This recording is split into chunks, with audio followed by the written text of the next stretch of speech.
इस वीडियो में हम मार्वल के 9 रैम्स के बारे में बात करने वाले हैं कि इन रैम्स का राज क्या है, कौन रहता है इन रैम्स पर और बेसिक अंडरस्टैंडिंग ऑफ रैम्स। और इस वीडियो के एंड तक आपको मार्वल का बहुत सारा नॉलेज भी मिल जाएगा, तो एंड तक बने रहिए।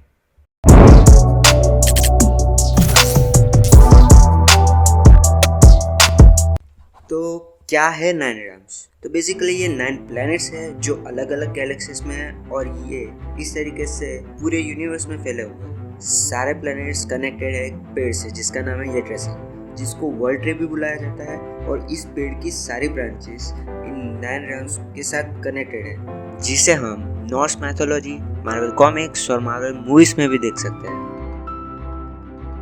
तो फर्स्ट हम बात करेंगे एसगार्ड के, जहाँ पर एसगार्डियंस रहते हैं और ये 9 रैम्स के लीडर और प्रोटेक्टर्स कहलाए जाते हैं। एसगार्डियंस सबसे पावरफुल माने जाते हैं अगर हम सारे रैम्स को कंपेयर करें तो, और एसगार्डियंस ही है जो हमेशा शांति बनाए रखने में मदद करते हैं। और हमने एसगार्ड को 3 बार देखा है एमसीयू, थॉर डार्क वर्ल्ड और रैग्नारोक।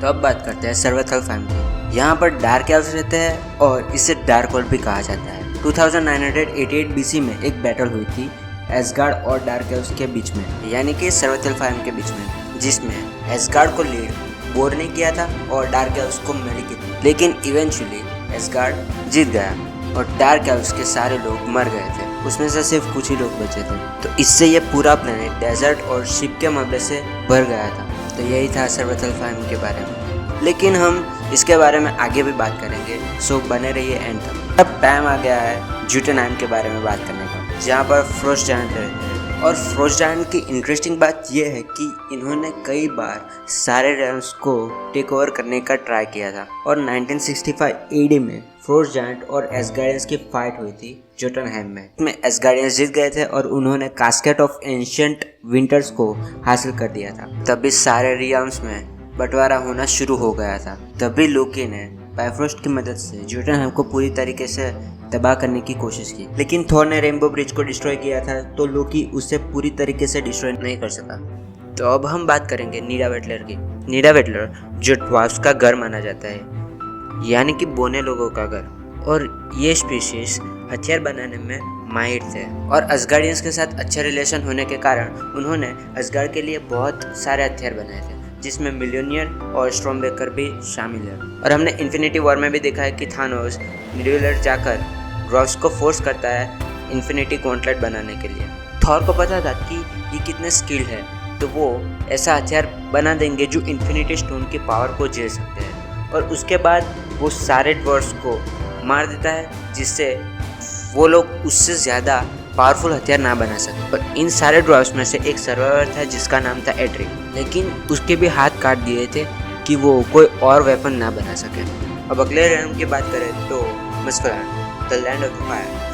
ये रैम पूरी तरीके से आग से बना हुआ है और यहाँ पर फायर डिमंस रहते हैं और यहाँ पर सर्टर का राज चलता है। और अगर आपको पता नहीं है कि सर्टर है कौन, तो ये वही है जिसने एसगार्ड को डिस्ट्रॉय किया था थॉर रैग्नारोक में, और हमने थॉर को इसी रैम में भी देखा था, इसी मूवी की शुरुआत में। तो अब बारी आती है निफलहेम की। इस रैम को हेल माना जाता है और यही रीजन है कि एसगार्डियन जब मर जाता है तो वो यहाँ पर आकर रहता है। इसके लिए एक अच्छा प्लेनेट भी है, लेकिन वो 9 रैम्स में नहीं आता।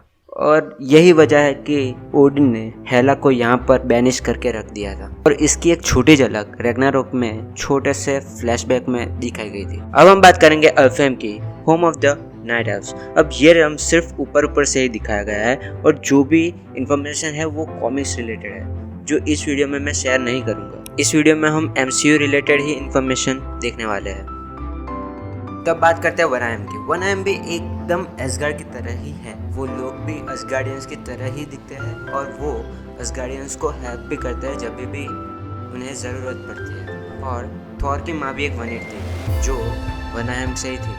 अब बारी आती है अपने अर्थ यानी कि मिडगार्ड की। यहाँ पर कौन रहता है वो तो हम जानते ही है, लेकिन इन 9 रैम्स में अर्थ की एक खास बात यह है कि वो किसी भी प्लैनेट के साथ इंटरेक्ट नहीं कर सकता, क्योंकि वो इतना वेल इक्विप नहीं है। एस्ट्रोडियम भी अर्थ के साथ इतना इंटरेक्ट नहीं करते, क्योंकि वो मानता है कि अर्थ अंडर डेवलप्ड है। तो यही था अर्थ के बारे में। और हमने सारे 9 realms तो कवर कर ही लिया है, लेकिन अभी भी एक चीज़ बाकी है, एक बोनस है और इम्पोर्टेंट भी। मुझे ये डिस्कस करना है कि मेन इवेंट्स कौन कौन से थे इन 9 realms में।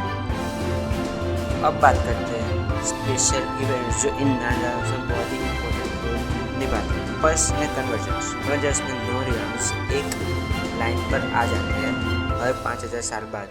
तो उसी का फ़ायदा मेलिकेत ने उठाया था 5000 साल पहले। तभी बोर और मेलिकेत के बीच में हुए युद्ध की वजह से कित हार गया और जो करना चाहता था वो नहीं हो पाया। उसके बाद वो डीप स्लीप में चला गया और 5000 साल बाद जब फिर से कन्वर्जेंस हुआ तब उसने सारे रियम्स को डार्क वर्ल्ड में कन्वर्ट करने का ट्राई किया, लेकिन फिर थॉर ने उसे रोक लिया। और अब बारी आती है रैग्नारोक की।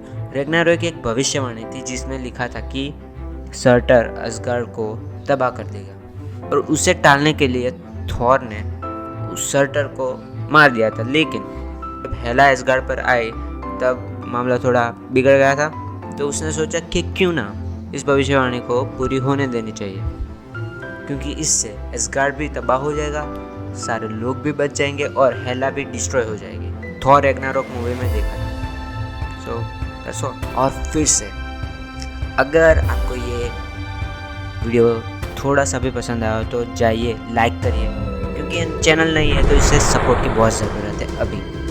और सब्सक्राइब तो करना ही पड़ेगा, कंपल्सरी है, करिए। बाय।